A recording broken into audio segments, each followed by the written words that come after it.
Step aside, O toiling brother, into a convenient byway, and for a moment let the surging crowd pass by. Do not tremble like a child for fear that you may be hopelessly left behind, for you will be forced back all too soon, though if you really pause and truly ponder, you will never again be so completely identified with the pursuits of the crowd, though you will still be a part of it. Ask of your soul, what are these personalities that make up the mighty human tide, so widely rushing past? This rushing tide, replenished at every instant by birth, depleted at every instant by death, yet flowing on forever. How read you this journey from the cradle to the grave? Think of the countless myriads whose weary, toiling, bleeding feet have worn deep the channels of this river of time. Listen to the complaints of the weary, the cries of the wounded, the groans of the despairing. Watch with pity the ashen faces as they hear the sound of the cataract ahead, over which they know they must plunge alone into unknown depths. Many are resigned in the presence of fate, for there is true courage at the heart of humanity. But how few are joyous, except through ignorance and forgetfulness, and these are the frightened ones in the presence of the inevitable. Listen to the loud acclaims, when in the rushing stream one is for a moment borne aloft, on the crest of a wave, and watch the envy and even malice of those who are inevitably drawn into the hollow of the wave, as they also struggle to reach the crest. Alas, the waves of wealth and fame and power! Alas, the bubbling foam of love! The night cometh and the stream is still, yet even in the arms of the brother of death, the echoes of these mighty waves chant their requiem. Listen a little deeper, O brother of my soul, and hear the sound of many voices. What shall I eat? What shall I drink? And wherewithal shall I be clothed? And then, alas, O whither do I tend? And still the surging tide rolls on. A friend is passing yonder. Hail him and beckon him to thy side. He answers, I cannot wait, I have not time. Alas, what hath he else but time, and the foam of the maddening billows? Turn now to thy companion, he who bade thee turn aside. Canst thou stop to consider, is he short or tall or fat or lean or black or white, or man or woman? Are his garments soiled or clean? Comes he from the east or from the west? Hath he letters of introduction? On whose authority did he bid thee halt? Did he speak in conventional language, and with the proper accent? Has his raiment the odor of the sea, or the breath of the mountain, or the fragrance of the flowery vale? Be sure it is not thy awakened soul that thus inquires. 'Tis only the voice of the stream yonder. And when thou turnest to look for thy companion, lo, he is gone, and thou art alone, alone with thy soul, and with the echoes of the stream. Fear chills thy blood, and every separate hair stands on end, and as thou rushest back into the surging stream, even thy boon companions are terrified at thy staring eyes, and thy death-like face. Hast thou seen a ghost? Yea, verily, the ghost of ghosts, the dweller of the threshold. And yet thou mightest have found a friend, a teacher, a brother. Rush back into the stream. O terrified thou that fleest from thy shadow, and plunge beneath the festering waves!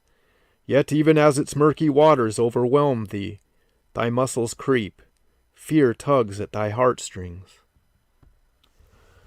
Drain deep the cup, mount high the wave, tramp down the weak, envy the brave. Bear high the bowl with dance and song, laugh at thy fears, shout loud and long. O wine of life, O vintage rare, pressed by sore feet, in deep despair.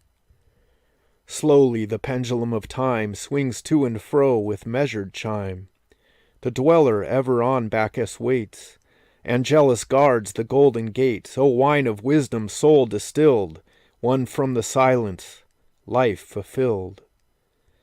Vain are the things of time and sense, who follows these finds recompense, yet he who turns from these and waits the glimmer of the golden gates will bless thy hand whatever it be that tenders chart or offers key. Came not the Christ in humble mien, poor and despised, the Nazarene, and humble fishermen chose he beside the Sea of Galilee.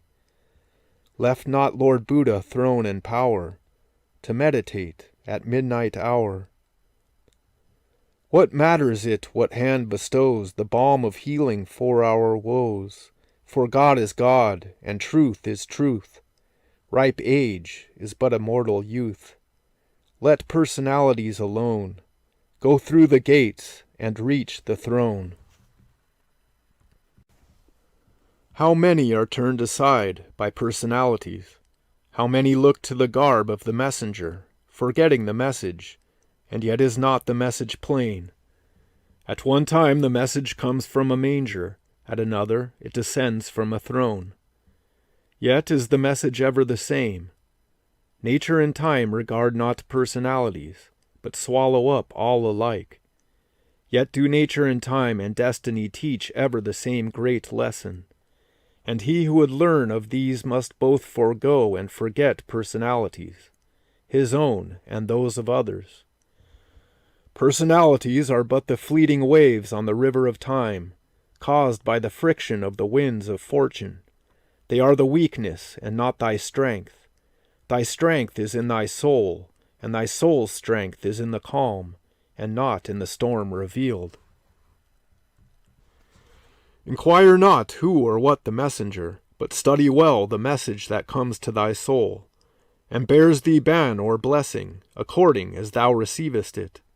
And while thou waitest, with lamps untrimmed, the bridegroom passes by.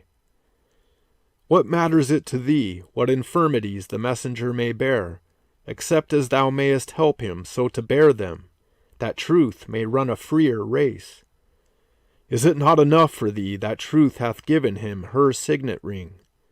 Judge then of this, and if he falter in his speech or loiter by the way, take up the theme in clearer tones, and speak of it from thy soul to all thy kind. Wilt thou withhold thy blessing from the hand that bears the gift, and covet while rejecting the very gift it bears? If thou art so at cross purposes with thyself, how canst thou be at one with the truth? Truth is many-sided, speaks every language, is clothed in every garb. Yet is she ever still the same, one and unchangeable, now and forever. And if she is no respecter of persons, canst thou be more select than she? Alas, thou canst not find her thus, but error rather, and self-deceived rush down the stream of time. And when thy personalities fall off, then shalt thou realize that thou didst refuse the banquet of the gods, by scorning thus their messenger. Search out, and know and love and serve truth, for truth's own sake. Follow it through all disguises, with scent more sure and keen than hound in search of game. Refuse it not, though it reach thee from a dunghill, welcome it as though straight from God's own throne, and thus shall it never escape thee, and neither love nor hate nor fear shall mar thy harvests, and truth shall honor thee as thou hast welcomed her. Beware of false authority, for neither pope nor priest nor book can of itself contain it all. And yet despise them not, for so thou wilt miss the truth.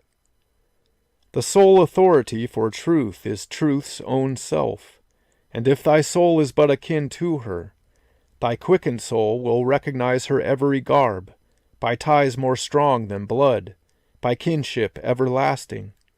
And as the waters mingle with the sea, so flows thy soul into the bosom of the deeps whence springs afresh in thee the everlasting life which is the vital breath of truth.